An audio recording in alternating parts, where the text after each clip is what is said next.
everyone, this is Avishka and today we'll be talking about the 2024 France elections.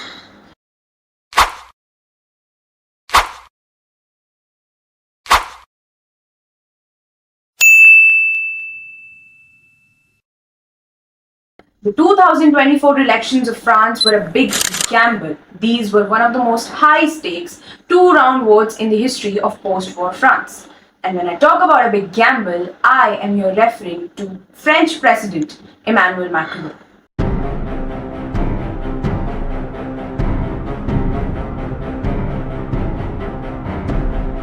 At stake in these elections was whether Marine Le Pen's National Rally Party will gain an absolute majority in the assembly, henceforth putting away the far right for the very first time since the Vichy regime collaborated with the Nazis in World War III. A quick recap, in June, the European Parliament had its election in which the far rights made majority by making it a very uneasy situation for Emmanuel Macron. A historic defeat in the first round of voting for a new parliament. His centrist party, in fact, finished third behind supporters of the left and right, with a far right-wing party led by Marine Le Pen taking first place. The second and final round of voting takes place next Sunday. Elaine Cobb has more now from Paris. Far-right leader Marine Le Pen said her party virtually wiped out President Emmanuel Macron's centrist power base. He then decided to gamble in the situation by dissolving the parliament and asking for fresh elections. In the first round of these elections, the far rights came on top, but no single party had complete majority, so they had to go for a second round, and the results of which appeared a couple of days back. Against all odds, France's left-wing Nouveau Front Populaire alliance came out on top in the second round of snap legislative elections, with 182 seats, ahead of the presidential coalition and its 168 seats. In third place, the far-right Rassemblement National won 143 seats. The far right was supposed to make a big win, but they came third. The majority of the seats were won by left coalition government, and Macron's centrist party came second. While people were ready to accept the win of far right's party, these election results were presented as a shocker to the people of France. A left-wing alliance came out as the strongest party in France's election on July 7th in a shocking result. On est plutôt agréablement surpris, parce qu'en fait la France c'est ça, c'est un peu la diversité. Making the leftist coalition government the winner of 2024 elections, and Emmanuel Macron will still rule the country as the president. The results now show that French voters have chosen to give the left coalition government the most number of parliamentary seats in those pivotal legislative areas. Yet, no single party has won straight majority, keeping the status of France in a very uncertain and unprecedented situation. Now, since the results are out, there are certain key takeaways which we should note from the French elections 2024 in order to understand how these elections have turned out to be a big blow to the parliament.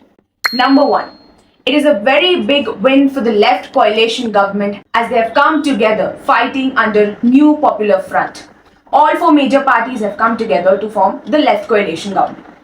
These parties were very big names such as French Unbowed, Socialist Party, French Green Party, and French Communist Party.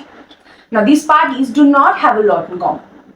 They differ in opinions, they've had arguments previously. But in these elections, they have come together only to keep out the National Rally from the government. Moving on to takeaway number two, which is who will become the Prime Minister. So usually, the President names the Prime Minister from the biggest faction of the government. In this case, the biggest faction is the New Popular Front. That is the leftist alliance. Now, the alliance say that they will put forward a candidate by next week. But it won't be without disagreements. Currently, a lot of names are coming forward, such as Jean-Luc Mélenchon. He is the leader of France Unbowed. He is known for his huge political history and experience. But what he is not known for is compromising. Le président a le devoir d'appeler le nouveau Front populaire à gouverner. And for a coalition to work smoothly, you need consensus instead of division. Another possible contenders are Marine Tondelier from the Green Party, Socialist Party's head Olivia, and Fabien Roussel from the Communist Party. So basically, there is no consensus on who will become the prime ministerial candidate, creating a huge political mess in France. Now moving on to takeaway number 3. There is a situation of political chaos in France. The left may have won, but no single party, I repeat, no single party is at complete majority. No coalition or group has won 200 seats in the French National Assembly. The National Assembly of France has 577 seats. No alliance has touched 200 seats. The left-wing coalition has 187 seats, while the Ensemble Alliance has 159 seats. The far right and its allies have 142. The situation shows that no one has clear majority. If the parties could not come up with a consensus, the government of France will be in a very chaotic mode. Now the government needs to buckle up. Should have the chance to name the Prime Minister. President Macron is going to have a tough time forming a government. He's already said he won't work with the far left. And they came in the top of that left-wing combined grouping in the elections. So they feel they have a right to make some more demands. Obviously, he does not want to work with the far right. Moving ahead with our takeaway number 4. What happened to the far rights then? Marine Le Pen's party had won the first round of elections and were expected to win the second as well. One Jordan Bardella. There he is, a young man standing on the brink of power. He could be the next Prime Minister of France. But Jordan Bardella, just 28 years old, is not there yet. He's got to convince the country he's a mainstream politician, not a right-wing extremist. But that sadly did not happen. The decision of Emmanuel Macron will be proven to be a big blow to the politics of France. Macron has pushed the countries towards uncertainties and deprived the people of France from any responses to their day-to-day difficulties. Yet, it's not over for Marine Le Pen's party. The last elections, they had 88 seats and they have come back stronger with 142 seats this time. They may have not won, but they are still stronger for the 2027 elections. Now the last takeaway lands us to the man behind this chaos, Emmanuel Macron. Cette décision est grave, lourde. It was an historic gamble. Emmanuel Macron calling a snap election following his party's crushing defeat in Sunday's European Parliament elections. And it surprised everyone.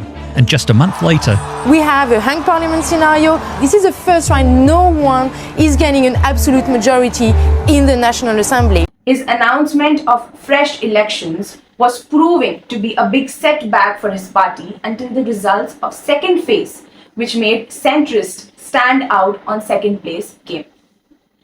Macron may have not won, but he definitely hasn't lost either and remains the president.